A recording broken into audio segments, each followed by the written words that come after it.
Welcome to Flavors of India.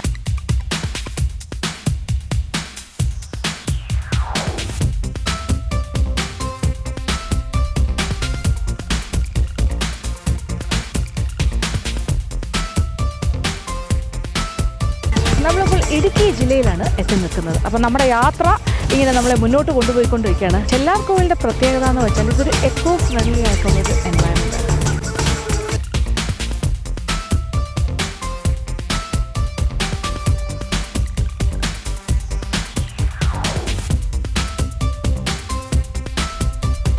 ഇതൊരു ayurvedic demo ഗാർഡനാണ്.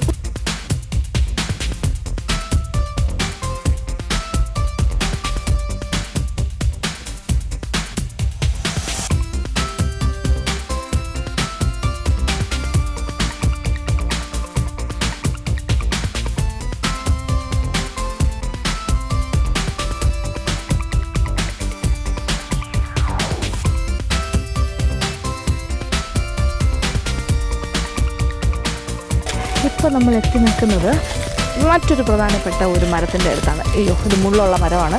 ഇതാണ് പതിമുഖം. പതിമുഖം എന്ന് പറഞ്ഞാൽ എല്ലാവർക്കും അറിയില്ലേ? പതിമുഖം നമ്മൾ കുടിവെള്ളമായിട്ട് ഉപയോഗിക്കുന്നതാണ്. പതിമുഖം ഇട്ട് തിളപ്പിച്ച വെള്ളം, ഒരു ലൈറ്റ് പിങ്ക് കളറിലെ വെള്ളം നമ്മൾ കുടിക്കാറുണ്ട്. വളരെ നല്ലതാണ് ആരോഗ്യത്തിന്. അപ്പോൾ അത് എവിടെ നിന്നാണ് ഈ പതിമുഖം വരുന്നത്? ഈ മരത്തിൽ നിന്നാണ്. ദാഹശമനി. ദാഹശമനി എന്ന് പറഞ്ഞിട്ട് പാക്കറ്റിൽ വാങ്ങാൻ കിട്ടും ദാഹശമനി. അത് പതിമുഖമാണ്. അപ്പോൾ അതിൻ്റെ ഇതിപ്പോൾ തൊടാൻ പോലും പറ്റില്ല, കാര്യം ഇത് മുള്ളാണ്. ഇതൊരു 4 years പഴക്കമുള്ള മരമാണെന്നാണ് പറഞ്ഞത്. അത്രയും വയസ്സായിട്ടുള്ളൂ, 4 വയസ്സായിട്ടുള്ളൂ. ഇത് കുറച്ചുകൂടി വലിയ മരമാകും. അപ്പോൾ ഇത് വളരുന്നതിനനുസരിച്ച് താഴെ നിന്ന് മുള്ളിങ്ങനെ താഴത്തെ പോർഷനിൽ നിന്ന് മുള്ള് മാറി മാറി മുകളിലേക്ക് വരുന്നതാണ് പറയുന്നത്. മുള്ളിങ്ങനെ കൊഴിഞ്ഞു കൊഴിഞ്ഞ് അവിടെയാണ് കാതൽ, അല്ലേ? ഇത് കാതൽ എന്നാണ് പറയുന്നത്, ഈ തടിയുടെ കാതൽ. അതാണ് പിന്നീട് മുറിച്ച് പിന്നെ പതിമുഖമായിട്ട് ഉപയോഗിക്കുന്നത്. ഇതിൻ്റെ ഈ മരത്തിൻ്റെ കാതൽ അത് താഴേന്ന് ഇങ്ങനെ വളർന്ന് മുകളിലേക്ക് വരുമ്പോൾ മുള്ള് പോയ ഭാഗത്താണ് കാതൽ ഡെവലപ്പ് ചെയ്യുന്നത്. അപ്പോൾ അതാണ് പതിമുഖം. പതിമുഖത്തിനെ ഇപ്പോൾ നമ്മൾ ഈ ചെറിയ രൂപത്തിൽ കാണുകയാണ്. ഇത് ഇതിനേക്കാട്ടിലും വലുതാകുന്ന ഒരു മരമാണ്. അതിൻ്റെ ഇലയൊക്കെ വളരെ ചെറിയ ഇലയാണ്, കണ്ടില്ലേ?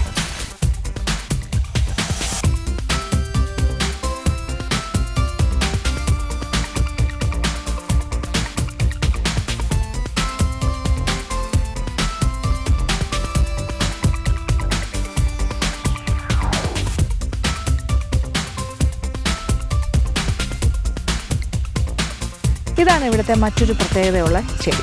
ഇതൊരു ക്രീപ്പറാണ്, ശരിക്കും ഇങ്ങനെ പടർന്ന് വരികയാണ്. ഇതിൻ്റെ പേര് വെളുത്തുള്ളി ചെടി എന്നാണ്. അപ്പോൾ വെളുത്തുള്ളി ചെടി എന്ന് പറയുമ്പോൾ എന്തുകൊണ്ടാണ് ആ പേരെന്നുള്ളതാണ്, അല്ലേ? ഇതിൻ്റെ ഇലയൊന്ന് മണപ്പിച്ച് നോക്കൂ, മുറിച്ചിട്ട്. വെളുത്തുള്ളിയുടെ അതേ മണം. നമ്മൾ വെളുത്തുള്ളി ചതച്ച് കയ്യിൽ വെച്ച് മണപ്പിച്ചാൽ എങ്ങനെയുണ്ട് അതുപോലെയുണ്ട്. പക്ഷേ ഇത് എന്താ പറയുക, നമുക്ക് കറി വയ്ക്കാനെന്നുള്ള വെളുത്തുള്ളി ചെടിയല്ല ഇത്. പക്ഷേ ഒരു വീട്ടിൻ്റെ മുറ്റത്ത് നിന്നാൽ വളരെ എന്താ പറയുക, സുരക്ഷ ആ വീട്ടിലുണ്ടാവും. കാരണം പാമ്പുകളെ ആട്ടി ഓടിക്കാനുള്ള ശക്തിയുണ്ട് ഈ വെളുത്തുള്ളി ചെടിക്കെന്നാണ് പറയുന്നത്. അപ്പോൾ പാമ്പുകൾക്ക് ഇഷ്ടമല്ല ഈ ചെടി. അപ്പോൾ പാമ്പുകൾ ഈ വെളുത്തുള്ളി ചെടി നിൽക്കുന്ന പ്രദേശത്തൊന്നും തന്നെ പാമ്പ് വരില്ല എന്നാണ് പറയുന്നത്. അപ്പോൾ കുറച്ച് അങ്ങനത്തെ സ്ഥലങ്ങളിൽ ഒരു പക്ഷേ പാമ്പിൻ്റെയൊക്കെ അധിവാസമുള്ള സ്ഥലങ്ങൾ, പാമ്പൊക്കെ ഉള്ള അങ്ങനത്തെ പ്രദേശങ്ങൾ, നാട്ടും പ്രദേശങ്ങളിലൊക്കെ വെച്ച് പിടിപ്പിക്കാൻ പറ്റിയൊരു ചെടിയാണ് ഈ വെളുത്തുള്ളി ചെടി. അതും ഇവിടെയുണ്ട്.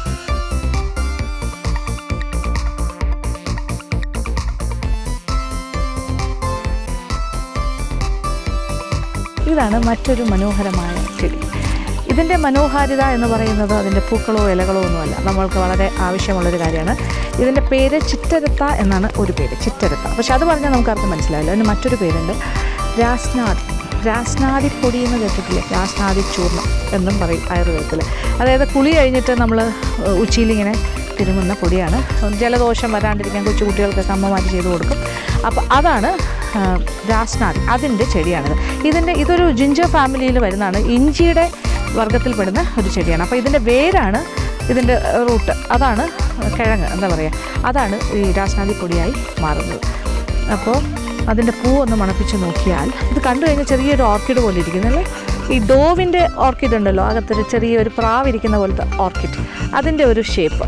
പക്ഷെ അതല്ല, മണക്കുക എന്ന് പറഞ്ഞാൽ ചെറിയൊരു ഇഞ്ചിയുടെ മണമുണ്ട്, കൂടാണ്ട് രാസ്നാദിപ്പൊടിയുടെ മണമുണ്ട്.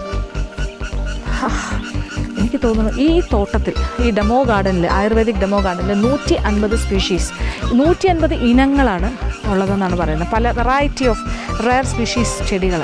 അപ്പോൾ ഇതിനകത്തുകൂടി വെറുതെ ഒന്ന് നടന്നാൽ പോലും ഇവിടുത്തെ ആ ഗന്ധമൊന്ന് ശ്വസിച്ചുകൊണ്ട് ഈ കാറ്റിങ്ങനെ ആസ്വദിച്ച് നമ്മളെ തഴുകിപ്പോയാൽ തന്നെ നമുക്ക് നല്ല ആരോഗ്യം കിട്ടും. കാര്യം ഒരുപാട് കാര്യങ്ങൾ രാമച്ചം മുതൽ തുടങ്ങുകയാണ് നമ്മളുടെ ഈ ഒരു ആയുർവേദിക് പര്യടനം. അപ്പോൾ ശരിക്കും നല്ല റിജുവിനേറ്റഡ് ആകും. ഞാനിങ്ങനെ ആയുർവേദത്തിൽ ഇങ്ങനെ മുഴുകി നടന്നിങ്ങനെ പോകുന്നത് ഇവിടെ ഭയങ്കര ഡിസ്റ്റർബൻസ്, ചീവീടിൻ്റെ ബഹളമാണ്. ഈ ചീവീടിനെ കൊണ്ട് ഇവിടെ ജീവിക്കാൻ വയ്യ. പക്ഷേ ഒരു കാര്യമുണ്ട്, ചീവീട് ഭയങ്കരമായിട്ട് നമ്മളെ ഡിസ്റ്റർബ് ചെയ്യാൻ ഇറങ്ങിയിരിക്കുവാണ്, മനസ്സിലായി തോന്നുന്നു. ഇവിടെ ഇങ്ങനെ കറങ്ങി നടക്കുകയാണ്. ഇത് പൊല്യൂഷൻ ഇല്ലാത്ത ഒരു അന്തരീക്ഷത്തിൽ മാത്രമേ ചീവീടുകൾ ഉണ്ടാവുള്ളൂ എന്നാണ് പറയുന്നത്. അതായത് യാതൊരു വിധത്തിലുള്ള പൊല്യൂഷനും ഇല്ലാത്ത അന്തരീക്ഷം. അപ്പോൾ ഇവിടുത്തെ അന്തരീക്ഷത്തിൻ്റെ പ്രത്യേകത മനസ്സിലായല്ലോ, ഒട്ടും തന്നെ പൊല്യൂഷൻ ഇല്ല എന്നുള്ളതാണ്.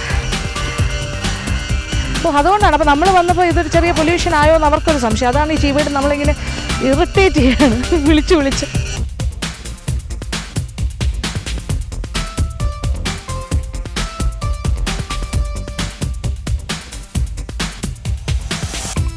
ഇവിടെ ഇപ്പോൾ നമ്മൾ പൂക്കളുടെ ഇടയിലേക്ക് വന്നിരിക്കുവാണ്. ഇതിവിടുത്തെ മാജിക് റോസ്. മാജിക് റോസ് എന്ന് പറഞ്ഞാൽ ഡബിൾ കളേർഡ് റോസാണിത്. അതായത് വൈറ്റ് ആൻഡ് പിങ്ക്. ഇതിൻ്റെ ഒരു പ്രത്യേകത ഭയങ്കര മാജിക് തന്നെയാണ്. കാര്യം രാവിലെ ഇത് വിരിയുന്നത് വൈറ്റ് കളറിലാണെന്നാണ് പറയുന്നത്. അത് കഴിഞ്ഞ് ഉച്ച കഴിഞ്ഞ് വൈകുന്നേരം ആകുമ്പോൾ അത് പിങ്ക് കളറിലെ റോസാപ്പൂവായി മാറുന്നു. അത് മാജിക് റോസ്. ഇവിടെ നോക്കിയാൽ കാണാൻ പറ്റും. ഇവിടെ ഒരു വൈറ്റ് നാളത്തേക്ക് വിരിയാൻ നിൽക്കുവാണ്. നാളത്തെ വെള്ള കളറിൽ വിരിയാൻ പോണു. വൈകുന്നേരം ആകുമ്പോൾ അവൻ പിങ്ക് കളറായി മാറും. Magic rose.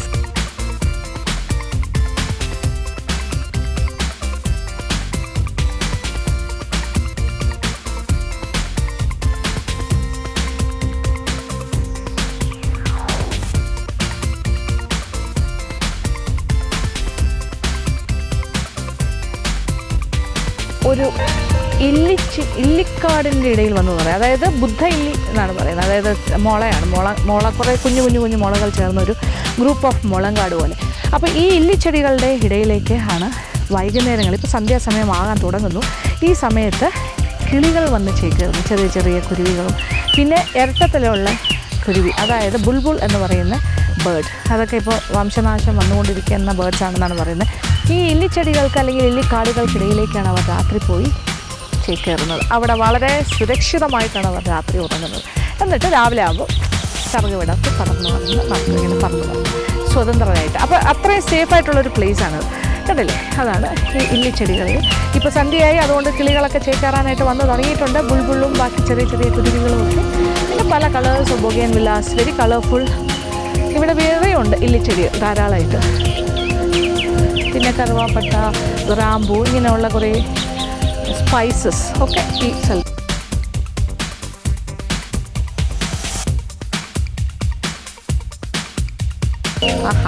ഒരു റോസാപ്പൂ എങ്കിലും കാണാൻ സാധിക്കും. ഒരു റോസാപ്പൂ അല്ല, 1 2 3 4 5 ബഞ്ച് ഓഫ് റോസസ്. അതൊരു നല്ല കാഴ്ചയാണ് അല്ലേ.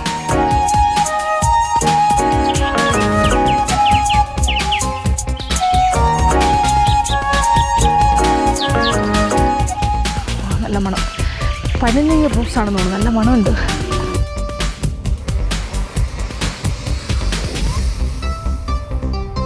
നല്ല കളർഫുള്ളായിട്ടുള്ള പൂന്തോട്ടത്തിനകത്ത് കൂടി നമ്മളിങ്ങനെ നടക്കുക.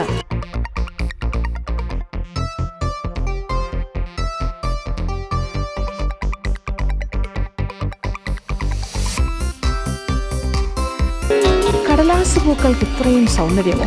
ബൊഗേൻവില്ല. ഇലകളൊന്നും കാണുന്നില്ല അല്ലേ, മോർ ഓഫ് ഫ്ലവേഴ്സ്, ധാരാളം പൂക്കൾ. ശരിക്കും നമ്മളെപ്പോഴും കാണുന്നതാണ് അല്ലേ കടലാസ് ചെടി, കടലാസ് പൂക്കൾ എന്ന് പറഞ്ഞിട്ട് ബൊഗേൻവില്ല. പക്ഷേ ഇവിടെ ഈ ഒരു ആംബിയൻസ് കണ്ടപ്പോൾ അതിനെക്കാട്ടിലൊരു മനോഹാരിത. നല്ല ഭംഗി നോക്ക്.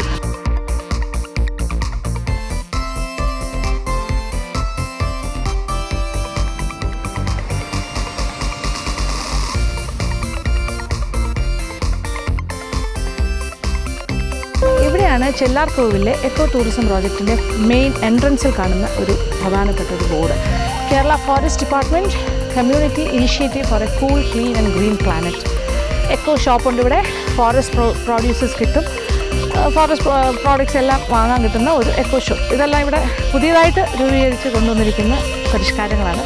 Organic spices, home made products എല്ലാം ഇവിടെ ഇനി വന്നാൽ വാങ്ങാൻ കിട്ടും. കാര്യം ഇതെല്ലാം ഇപ്പോൾ റെഡി ആയി കഴിഞ്ഞാൽ ഇനോഗ്രേഷനാണ് വെയിറ്റ് ചെയ്യുന്നത്. ഒരുപക്ഷെ പൂക്കളുള്ള പൂങ്കാവനം കാണുന്നതിനെക്കാട്ടിലും രസകരമായിരുന്നു ഈ ആയുർവേദിക് ഡെമോ ഗാർഡനിലൂടെയുള്ള ഈ ഒരു സഞ്ചാരം. കാര്യം ഒരുപാട് പുതിയ പുതിയ കാര്യങ്ങൾ മനസ്സിലാക്കാൻ സാധിച്ചു. Very informative. നമുക്കറിയാത്ത എത്ര കാര്യങ്ങൾ നേരിട്ട് കാണാൻ പറ്റുന്നു. ശരിക്കും പറഞ്ഞാൽ രാസ്നാദി അതൊക്കെ ഉപയോഗിച്ചിട്ടേ ഉള്ളൂ, കണ്ടിട്ടില്ല. പതിമുഖം, രാമച്ചം നമ്മൾ കണ്ടിട്ടുണ്ട് അതിൻ്റെ കൃഷിയൊക്കെ. എന്നാൽ പോലും ഇതിങ്ങനെ നിൽക്കുന്ന കാഴ്ച, പിന്നെ എന്താണ് പാമ്പിനെ ഓടിക്കുന്ന ചെടി, വെളുത്തുള്ളി ചെടി, ഇങ്ങനെ ഒരുപാട് കാഴ്ചകൾ നമ്മൾ കണ്ടില്ല. അപ്പോൾ അത്തരം ഒരുപാട് വിശേഷങ്ങൾ. അപ്പോൾ ഇടുക്കിയുടെ പ്രത്യേകതകളാണ് ഇതെല്ലാം വളരുന്ന സ്ഥലം കൂടിയാണിത്. അപ്പോൾ ഇനി നമുക്ക് ഇവിടെ നിന്നും കുറച്ച് ദൂരം, ഏതാണ്ട് ഒരു 15 കിലോമീറ്റേഴ്സ് സഞ്ചരിക്കാനുണ്ട്. ആ ഭാഗത്തേക്ക് പോകാം. അവിടെ ഒരു ബ്യൂട്ടിഫുൾ റിസോർട്ടുണ്ട്. അത് ആ ഭാഗത്ത് ചെന്നിട്ട് നമുക്ക് ആ റിസോർട്ടും അതിന് ചുറ്റുമുള്ള കാർഡമൺ പ്ലാന്റേഷനും ഒക്കെ കാണാം. അവിടുത്തെ കുക്കിംഗ് വിശേഷമൊക്കെ അറിയേണ്ടത്, അവിടുത്തെ സ്പെഷ്യാലിറ്റി എന്താണ്. അപ്പോൾ ഇവിടെ എന്ന് പറയുന്നത് ഈ ഭാഗത്തെല്ലാം തന്നെ ധാരാളം ടൂറിസ്റ്റുകൾ വരുന്നുണ്ട്. അപ്പം ഈ ഇന്ത്യക്കകത്തും പുറത്തുമുള്ള ഫോറിൻ ടൂറിസ്റ്റുകളും അങ്ങനെ ഒരു എക്കോ ഫ്രണ്ട്ലി ആയിട്ടുള്ളൊരു അറ്റ്മോസ്ഫിയർ ആണല്ലോ ടോട്ടലി. അപ്പം ആ ഭാഗത്തേക്കാണ് നമ്മളിനി.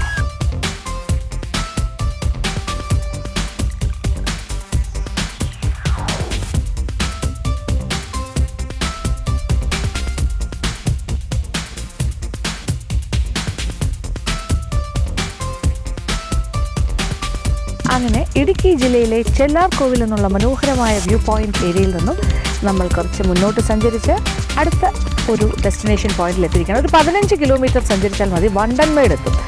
ഇനി വണ്ടൻമേട് വന്നു കഴിഞ്ഞാൽ നല്ലൊരു ആംബിയൻസ് ആണ്. ഇവിടെ ധാരാളം പ്ലാന്റേഷൻ റിസോർട്ട്സ് ഉണ്ട്. പ്ലാന്റേഷൻ റിസോർട്ടുകളെന്ന് പറയുമ്പോൾ കുറച്ച് പ്ലാന്റേഷൻസിൻ്റെ നടുക്ക് ഇങ്ങനെ താമസ സൗകര്യങ്ങളും എല്ലാമായിട്ടുള്ള റിസോർട്ടുകളാണ്. ഇതൊരു കാർഡമൺ പ്ലാന്റേഷൻ റിസോർട്ടാണ്. അതിൻ്റെ മുന്നിൽ എത്തി നിൽക്കുകയാണ് ഞാൻ.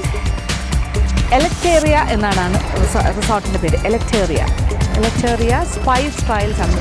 എക്കോ ഫ്രണ്ട്ലി പ്ലാന്റേഷൻ റിസോർട്ടാണ്. അപ്പോൾ ഇനി നമ്മൾക്ക് ഈ റിസോർട്ടിൻ്റെ ഉള്ളിലേക്ക് പോകാം, ഇവിടുത്തെ വിശേഷങ്ങൾ അറിയാം, അങ്ങനത്തെ കാഴ്ചകൾ.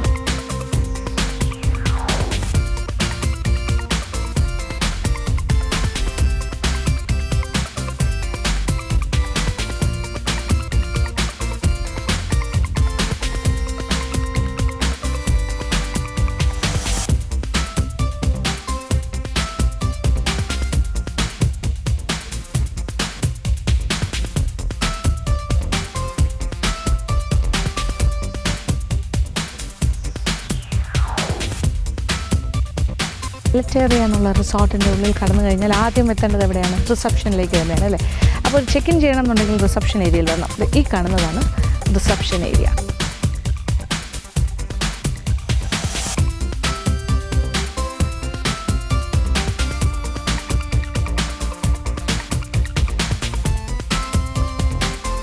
അങ്ങനെ ആദ്യം വരുന്ന ഇവിടെ താമസിക്കാൻ വരുന്ന ടൂറിസ്റ്റുകൾ ഫസ്റ്റ് റിസപ്ഷൻ, അത് കഴിഞ്ഞ് വീണ്ടും മുന്നോട്ട് പോയാൽ ബാക്കി കാര്യങ്ങൾ, റൂംസ്, ബാക്കി ഫെസിലിറ്റീസ് എല്ലാം അറിയാം.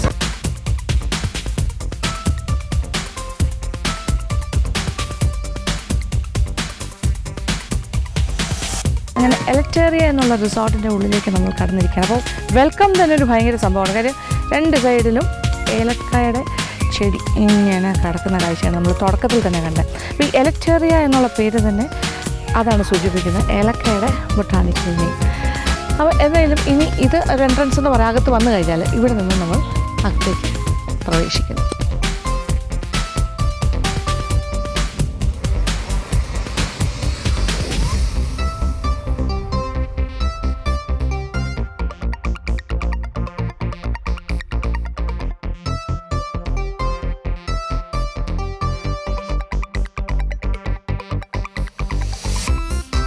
ഫേൺ ട്രീസിനെ ഇങ്ങനെ ട്രിം ചെയ്ത് ബ്യൂട്ടിഫുൾ ആക്കി വെച്ചിട്ടുണ്ട്. രണ്ട് സൈഡിലും ഇങ്ങനെ ഒരു ബോർഡർ പോലെ നല്ല രസമാണ്. ഇത്തരം ചെടികളെല്ലാം തണുപ്പ് പ്രദേശങ്ങളിൽ കൂടുതൽ കാണുന്നതാണ്. അവിടെയാണ് ഏറ്റവും നന്നായിട്ട് വരുന്നത്. ഓർണമെൻ്റൽ പ്ലാന്റ്സ് നമ്മൾ സിറ്റിയിലുള്ള ആൾക്കാർ പറയും അവിടെ കൊണ്ടുവന്ന് വളർത്താറുണ്ട്. പക്ഷേ ഇവിടെ നാച്ചുറലായിട്ട് വളരുന്ന ചെടി.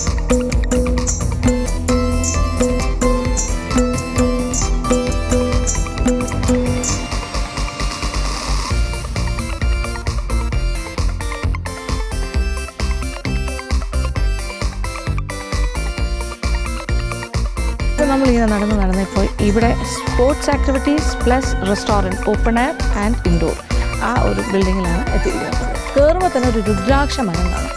ഇതാണ് വളരെ സീക്രട്ട് ആയിട്ടുള്ള ട്രീ ആണ് രുദ്രാക്ഷം. പ്രത്യേകിച്ച് ഹിന്ദുക്കൾക്ക്. അപ്പോൾ ഇതിൽ ചെറിയ കായെല്ലാം കാണുന്നുണ്ട്, ഒരുപാട് കാഴ്ച കിടക്കുന്നില്ലെങ്കിലും രുദ്രാക്ഷത്തിൻ്റെ 1, 2, 3, 4 കായെല്ലാം ഇതിൽ കണ്ടു തുടങ്ങിയിട്ടുണ്ട്. അപ്പോൾ നല്ല ഐശ്വര്യമായിട്ട് തന്നെ നമുക്ക് ഡൈനിങ് ഏരിയയിലേക്കെല്ലാം കിടക്കാം. കാര്യം ആ എൻട്രൻസ് പോയിന്റിൽ തന്നെയാണല്ലോ രുദ്രാക്ഷം നിൽക്കുന്നത്.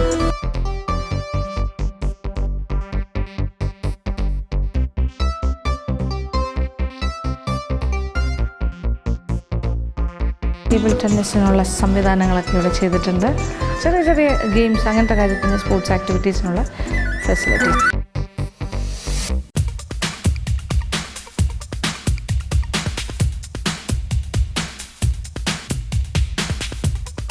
എന്തായാലും സമയം പോകുന്ന കുറേ കാര്യങ്ങൾ ഇവിടെ ഉണ്ട്. നമുക്ക് പ്രകൃതി കണ്ടു തന്നെ സമയം കുറേ നമ്മൾക്ക് ആസ്വദിക്കാം. ആ സമയത്തിനെ വളരെ ആസ്വാദ്യകരമായിട്ട് തന്നെ നമുക്ക് ചിലവഴിക്കാം. അത് കൂടാണ്ട് ഇടയ്ക്കുള്ള ആക്ടിവിറ്റീസ് ഗ്രൂപ്പായിട്ടൊക്കെ വരുമ്പോൾ, പ്രത്യേകിച്ച് കുട്ടികൾ, ഫാമിലി മെമ്പേഴ്സ്, കസിൻസ് എല്ലാവരും കൂടി വരുമ്പോൾ കുറേ കാര്യങ്ങളുണ്ടാവുമല്ലോ. അതിന് ഇത്തരം ഗെയിംസ് നല്ലതാണ്. ക്യാരംസ്, കാർഡ്സ് ഒക്കെ നല്ലതല്ലേ.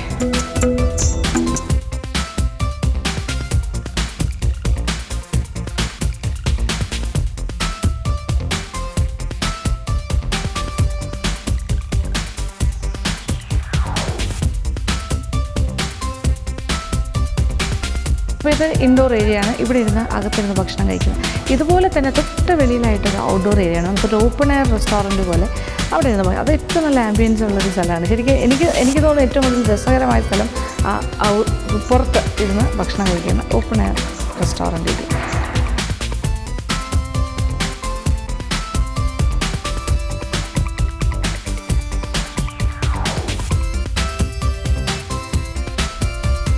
ഈ ഓപ്പൺ എയർ റെസ്റ്റോറൻറ്റ് ഏരിയയിൽ വന്നിരുന്നു കഴിഞ്ഞാൽ ശരിക്കും ഓപ്പൺ എയർ ഡൈനിങ് ഏരിയ ഭയങ്കര രസമല്ലേ. ഈ നമുക്ക് പ്രകൃതിയെ കണ്ടുകൊണ്ട് ഭക്ഷണം കഴിക്കുക എന്ത് രസമാണ്. ഇതാണ് ശരിക്കും ഏറ്റവും ബ്യൂട്ടിഫുൾ ഒരു ഏരിയ ഈ റിസോർട്ടിൽ. ഇവിടെ നോക്കുമ്പോൾ കാണുന്നത് ചുറ്റോട് ചുറ്റും നമ്മൾ ഏലക്കാടുകളാണ് കാണുന്നത്. അപ്പോൾ ഈ ഒരു എലക്ടേറിയ എന്നുള്ള ഈ റിസോർട്ടിൻ്റെ പേരിനെ അന്വർത്ഥമാക്കുന്ന രീതിയിലുള്ള കാഴ്ചകൾ കാണാം. അതായത് ഏലത്തോട്ടം, കംപ്ലീറ്റ് ഏലക്കാട് ചെടികളാണ്. നമ്മൾ ഏലത്തോട്ടത്തിൻ്റെ അല്ലെങ്കിൽ ഏലകൃഷിയൊക്കെ നമ്മൾ കണ്ടിട്ടുണ്ട്. ശരിക്കും പറഞ്ഞാൽ നമ്മൾ പച്ചക്കാനം എസ്റ്റേറ്റ് ഭാഗത്ത് പോയപ്പോൾ അവിടെയും പ്ലാന്റേഷൻ എന്ന് പറഞ്ഞാൽ കാർഡമൺ പ്ലാന്റേഷൻസ് ആയിരുന്നു. അതുപോലെ തന്നെയാണ് ഇവിടെ. അപ്പോൾ ഇടുക്കിയുടെ ഒരു പ്രധാനപ്പെട്ടൊരു ക്രോപ്പാണ് അല്ലെങ്കിൽ ഒരു അഗ്രികൾച്ചർ പ്രോഡക്റ്റ് എന്ന് പറയാൻ നമുക്ക് ഒരു കൃഷി വിഭവമാണ് ഏലക്ക. അപ്പോൾ ഏലത്തോട്ടങ്ങൾ ഇവിടുത്തെ ഒരു പ്രധാന കാഴ്ചയാണ്. പ്രത്യേകിച്ച് പറഞ്ഞപ്പോൾ മലയാളികൾക്കതൊരു വലിയ കാഴ്ച ആയിരിക്കില്ല, പക്ഷേ വെളിയിൽ നിന്ന് വരുന്ന നോർത്ത് ഇന്ത്യൻസിനും പിന്നെ ഫോറിനേഴ്സിനും ഒക്കെ ഇത് ഭയങ്കര രസകരമായ അനുഭവമായിരിക്കും ഇത്തരം കാഴ്ചകൾ. ഇങ്ങനെ റിസോർട്ടിൽ ഇതുപോലെയുള്ള റിസോർട്ടുകളിൽ വരുമ്പോഴും ഇങ്ങനത്തെ കാഴ്ചകൾ കൂടുതൽ കാണാൻ സാധിക്കും.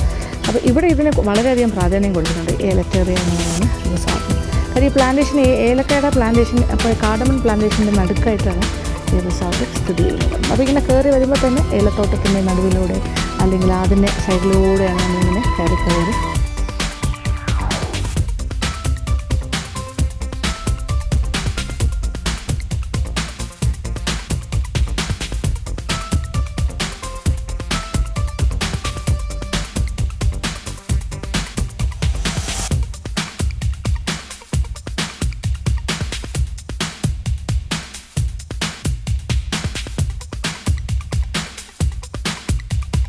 അപ്പോൾ നമ്മൾ ഡൈനിങ് ഏരിയയും ഇൻഡോർ ആൻഡ് ഔട്ട്ഡോർ ആ ഭാഗം എല്ലാം കണ്ടു കഴിഞ്ഞു. ഇനി ഇവിടെ നിന്ന് തന്നെ പുറത്തേക്ക് ഇറങ്ങാനുള്ള പടിക്കെട്ടുകളും ഉണ്ട്. അപ്പോൾ റൂമിൻ്റെ ഉള്ളിലൂടെ കടന്നു വന്നിട്ട് ആ ബിൽഡിങ്ങിൻ്റെ എൻട്രൻസ് പോയിന്റിൽ നിന്നും സൈഡിൽ കൂടി വേണമെങ്കിലും വരാം, തിരിച്ച് എക്സിറ്റ് ചെയ്യാം, അങ്ങനെയുള്ള.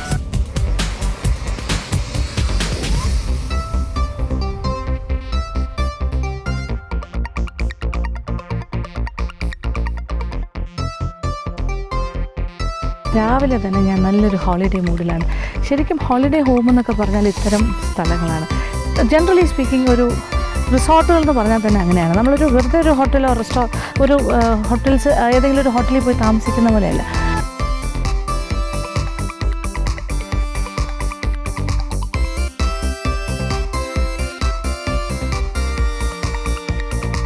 നമ്മൾക്ക് സാധാരണ ഒരു ഹോട്ടലിലൊക്കെ പോയി താമസിച്ച് ഇങ്ങനത്തെ കാര്യങ്ങളൊക്കെ ചെയ്യാൻ പറ്റും. അപ്പോൾ റിസോർട്ട് എന്ന് പറയുന്ന കോൺസെപ്റ്റ് അതാണ്. നമുക്ക് ശരിക്കും ഒരു ഹോംലി ഫീലിംഗ് ആണ്, നമ്മളുടെ നാട്ടിലേക്കൊക്കെ പോകുന്നൊരു ഫീലിംഗ് ആണ്. ഇപ്പോൾ എന്താ പറയുക, ഊഞ്ഞാലൊക്കെ നമുക്ക് നാട്ടിൻപുറങ്ങളിലൊക്കെ നമ്മളുടെ തറവാട് വീടൊക്കെ ഉള്ള ആൾക്കാർക്കൊക്കെ ആണെങ്കിൽ മരത്തേല ഊഞ്ഞാലെല്ലാം കയറ്റി പാടും. അപ്പോൾ ഇത് കുറച്ചുകൂടെ ക്ലിയർ ആയിട്ടുള്ളൊരു ആംബിയൻസ്, കുറച്ചുകൂടെ ഒരു പോഷായിട്ട്, അതേസമയം പ്രകൃതിയെ ഒട്ടും തന്നെ നശിപ്പിക്കാണ്ട് ആ അതെങ്ങനെയാണോ അത് അങ്ങനെ തന്നെ മെയിൻറ്റെയിൻ ചെയ്തിട്ട് അതിനിടയിലൂടെ ഇത്രയും ഫെസിലിറ്റീസൊക്കെ ചെയ്തു തരുന്നതാണ് ഈ റിസോർട്ടുകളുടെയൊക്കെ പ്രത്യേകത. അപ്പം എലറ്റേറിയയിൽ ഇതെല്ലാം തന്നെ ഉണ്ട്. എന്തായാലും കുഴപ്പമില്ല, നല്ല സ്ട്രോങ് ഊഞ്ഞാലാണിത്, ധൈര്യമായിട്ട് ആടാം.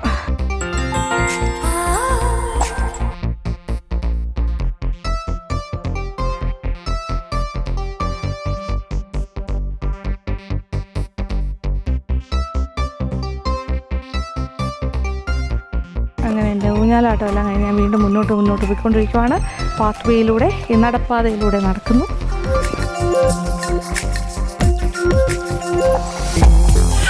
ഹാമോക്ക്, ആഹാ,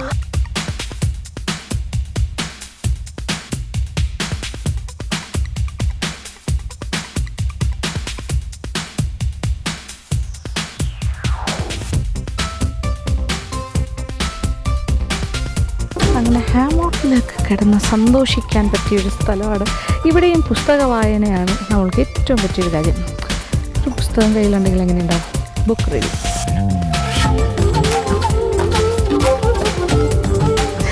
ഏതാണ്ട് തൊട്ടിൽ കിടക്കുന്നൊരു ഫീലാണ്. നമ്മളിങ്ങനെ ചെറുതായിട്ടിങ്ങനെ അങ്ങോട്ടും ഇങ്ങോട്ടൊക്കെ ചെറിയൊരാട്ടം.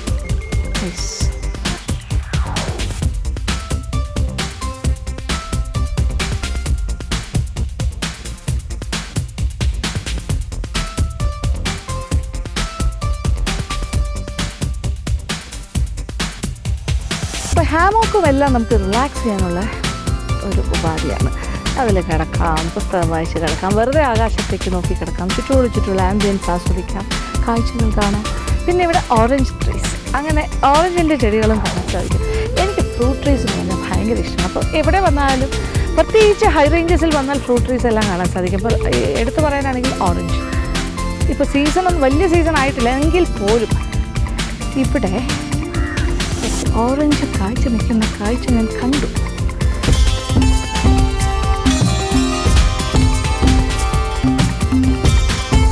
ഞാനേ കുറച്ച് ദൂരെ നിന്നിട്ടാണ് ഈ ഓറഞ്ച് ട്രീ കണ്ടത്, കാഴ്ച നിൽക്കുന്നത്. പക്ഷെ പഴുത്തിട്ടൊന്നുമില്ല, കണ്ടില്ലേ, കാഴ്ച തുടങ്ങിയിട്ടുണ്ട്. കുറേ ഓറഞ്ചസ് പച്ച നിറത്തിലാണിപ്പോൾ. ഒരെണ്ണം ചെറുതായിട്ട് കളർ വന്നു തുടങ്ങി, പക്ഷെ അത് കേടായി. നോക്ക്, കഷ്ടമായി പോയി, ചീത്തയായി തുടങ്ങി.